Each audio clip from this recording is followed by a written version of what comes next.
O último vídeo que eu fiz nesse formato, eu fiz que eu tava trabalhando muito e eu não conseguia finalizar o programa principal, que é o podcast que a gente faz aqui no canal. Essa semana, né, meio que por um motivo parecido, além de eu estar trabalhando muito e não conseguir editar o programa, mas a gente comprou um microfonezinho, lapela, daqueles redondinhos que todo mundo usa, e eu tava na vez de testar ele, pra ver como é que ele funciona. E aí eu resolvi fazer mais um vídeo nessa pegada, que já de qualquer maneira eu não ia conseguir fazer o que eu tinha que fazer mesmo, né? Então eu resolvi testar aqui pra falar um pouquinho com vocês sobre algum assunto. E na dúvida sobre o que falar, eu decidi que eu vou usar esses vídeos aqui para comentar o assunto que tiver mais em alta na minha bolha. Antes de mais nada, seja muito bem-vindo a esse humilde canal. Vou te pedir pra você curtir, pra você se inscrever no canal. A gente tá tentando crescer aqui. É foda, o canal é pequeno, o canal não consegue postar diretão, porque a gente trabalha também. Então fortalece aí, velho. Dá seu like aí, ajuda nós. Pois bem, na minha bolha, o assunto que ficou estourado no momento que eu tô gravando aqui esse vídeo foi a treta entre o Paulo Galo e o Jones Manuel. Mas tava difícil pensar o que eu poderia falar sobre essa treta. Até porque eu não quero tentar surfar uma treta, mesmo que de maneira contraditória, meio que acaba sendo isso esse vídeo. Mas eu vou dar um contexto da situação.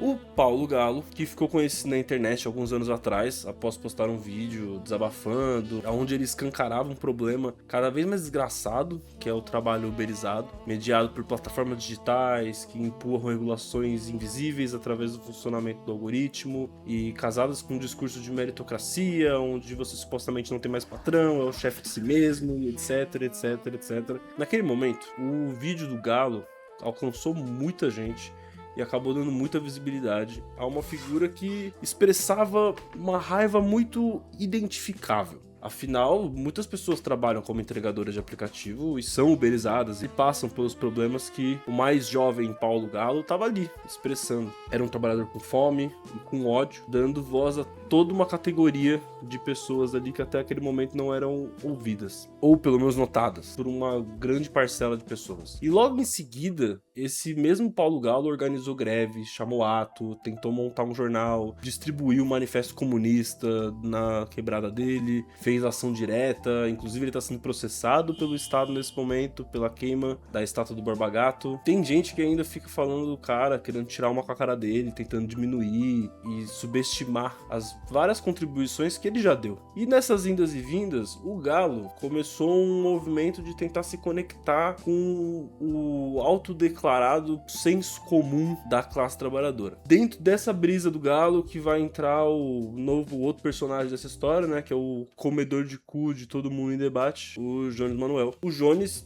também com uma história de um jovem vindo da periferia, assim como o Galo. Ele teve o pai dele assassinado, passou por uma série de dificuldades ali na sua infância também, como qualquer jovem de uma periferia brasileira, inclusive jovens parecidos com o Paulo Galo. Não inteiramente parecidos, porque são regiões diferentes, mas com similaridades que são palpáveis na maioria das periferias do Brasil. Eu vou demorar menos falando do Jones, porque eu acho que ele já é muito famoso e ele conseguiu se tornar um grande influenciador aqui pra galera de esquerda. Contudo, a partir dessa fama, o Jones ele tá tentando um movimento político de se tornar deputado federal. A princípio ele até queria ser presidente, mas por falta de legenda disponível ele foi atrás de se tornar deputado federal por Pernambuco, fazendo uma filiação democrática pelo PSOL.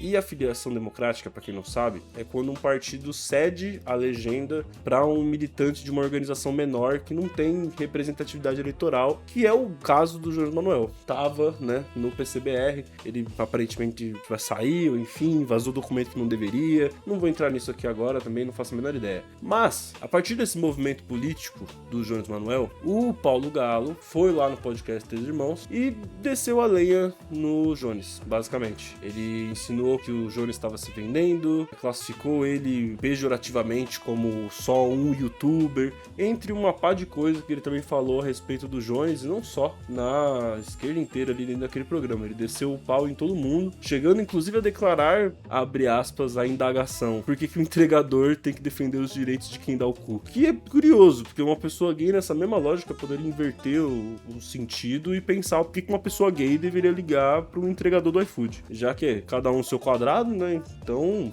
enfim, o Paulo ainda classificou a esquerda como uma galera que quer um pensamento sem questionamento e que, para ser de esquerda, se você não concordar teoricamente com tudo que é de esquerda, o que é bizarro, porque a própria esquerda não tem consenso sobre várias coisas, principalmente no campo tático, mas eu vou falar nisso depois. Todos os argumentos do Galo, a sua postura, as falas com tom agressivo, buscavam trazer uma performatividade, uma performance, uma caricatura inspirada no suposto senso comum por ele desenvolvido, onde, na visão dele, pelo menos o que dá a entender, é que os trabalhadores são trogloditas, incapazes de empatia, de aprender coisas novas, de ser um ser humano chucro, e aparentemente parece que o ser humano chucro tem direito de ser chucro, mesmo que ele odeie gays e fique vomitando preconceito e misoginia. E veja bem, o Galo, ele tem um ponto. Na medida que ele chama o debate para não abandonar essas pessoas no colo do bolsonarismo, da extrema direita, que vai olhar para esse chucro e usar ele de massa de manobra para ele morrer ou ir preso sem nem entender que merda que ele tá fazendo, tá aproveitando do emocional desse trabalhador chucro. Nós deveríamos disputar a consciência desse trabalhador, não para abraçar o lado preconceituoso dele, mas talvez quebrar esse preconceito ao longo do tempo. Pro Lenin,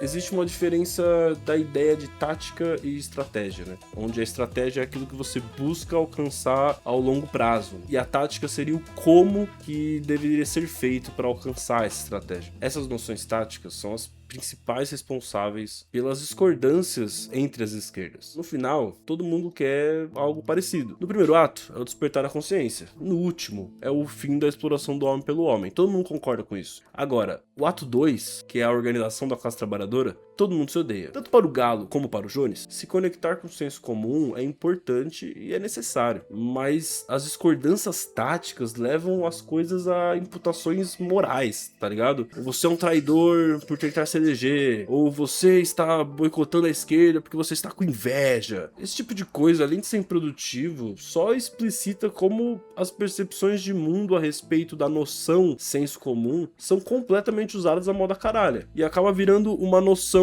senso comum do senso comum, tá ligado? Mas afinal, que porra que é senso comum? Que merda é essa? O famoso pedagogo Paulo Freire tem a famosa frase que ele afirma que quando a educação não é emancipadora, o sonho do oprimido é ser o opressor. Essa afirmação, ela ficou muito famosa e ela parte do princípio de que a sociedade possui no mínimo duas classes: a classe dos opressores e a classe dos oprimidos. Dessa forma, existe um domínio de uma classe sobre a outra, que é consolidada por uma série de aparatos ideológicos e repressivos, e uma das ferramentas da classe opressora, algo que é fundamental, é a formação de um senso comum, e de alguma forma traz uma hegemonia de pensamento entre os membros daquela sociedade. Nossa, tem um cachorro latindo muito aqui, ele tá muito louco, mano.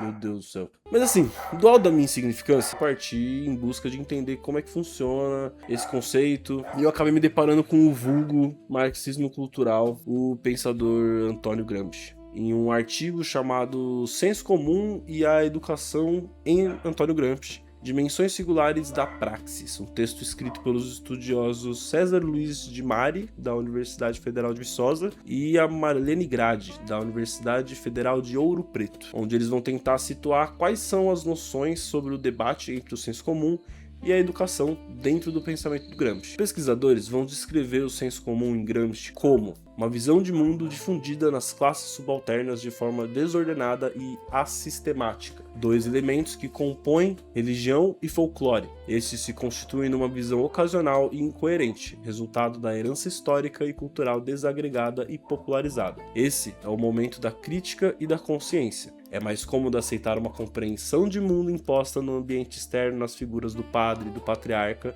das bruxas ou grupos sociais, seja aldeia ou província, do que, criticamente, elaborar a própria concepção de mundo, participar ativamente da produção da história, do mundo e de ser o guia de si mesmo. E mais pra frente, elas ainda vão afirmar no mesmo artigo que o senso comum é a filosofia dos não filósofos, é a concepção de mundo absorvida acriticamente pelos vários ambientes sociais e culturais nas quais se desenvolvem a individualidade moral do homem médio. Não é uma concepção única no tempo e no espaço, mas diversa e complexa. É o folclore da filosofia. e, como folclore, se apresenta em inumeráveis formas. Seu traço fundamental e característico é de ser uma concepção desagregada, incoerente, adequada à posição social e cultural das multidões das quais ele é a filosofia. O que quer dizer, basicamente, que o senso comum ele não sabe de porra nenhuma e é só a gente reafirmando noções de mundo que ele generaliza, mas que não estão andando na direção de buscar uma ciência, e sim uma reafirmação de noções e de valores gerais. Calma lá, eu também não tô querendo dizer que com isso o senso comum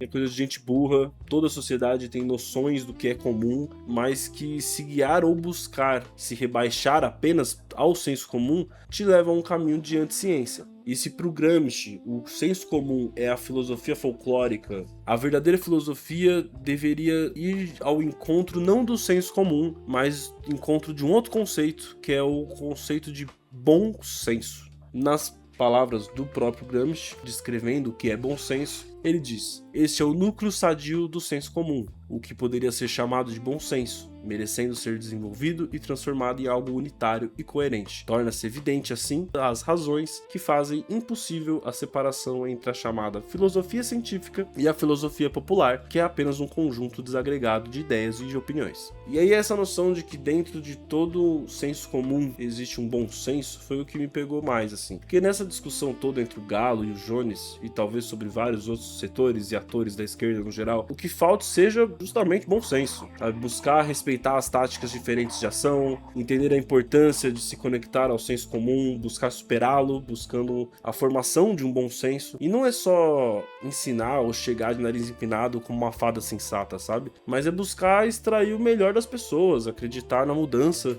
dos preconceitos e das noções equivocadas de mundo, ser melhor um dia de cada vez e acreditar que o povo não é burro. E tanto a filosofia popular como a filosofia científica têm que caminhar juntas. Mais uma vez, inclusive aqui citando o artigo, né? Eles falam: a filosofia tem como característica e elaboração individual do pensamento, enquanto o senso comum está difuso no ambiente popular. Mas a filosofia deve se tornar-se também um senso comum com o vigor e a coerência de uma filosofia individual. Essa simples possibilidade só acontece se os estratos intelectuais permanecerem próximos do simples. No final, tá todo mundo tentando, tá todo mundo querendo se conectar, entender a cabeça das pessoas. E quem é de esquerda, revolucionário, quer mudar o mundo, fica puto com essa noção de senso comum e acaba muitas vezes se afastando do povo, até com um pouco de preconceito. Mas aí também não cumpre a função de estar próximo das pessoas e buscar aprender para entender e depois buscar se conectar com o senso comum. Talvez aí que more a boa crítica do Galo entre todo esse bafafá. Eu não acho que essa crítica toda se encaixa, inclusive ao Jones Manuel. Acho que o Jones está tentando e tá mandando bem naquilo que tá se propondo. Lógico que não é pra virar fanatismo, do mesmo modo que o Jones não pode se distanciar da massa, o Galo também não precisa sucumbir ao senso comum em abstrato, né? É um e o outro, tá ligado? E todo mundo tentando evoluir essa mentalidade em busca de um bom senso. Acho que deu pra entender o que eu queria falar aqui. Se você achou esse vídeo legal, se você discorda de mim, eu vou pedir só educação. E se você acha que eu falei bosta, por favor, mano, me corrige. Eu não sou o senhor da verdade, eu não sei de porra nenhuma. Também tô aqui só tentando descobrir o que dá pra fazer e sendo mais um aí na busca por algum tipo de bom senso. Esse canal aqui é um canal pra trocar ideia, então tô aqui tentando aprender alguma coisa assim como todo mundo, beleza? É isso, valeu, falou e abraço, até mais.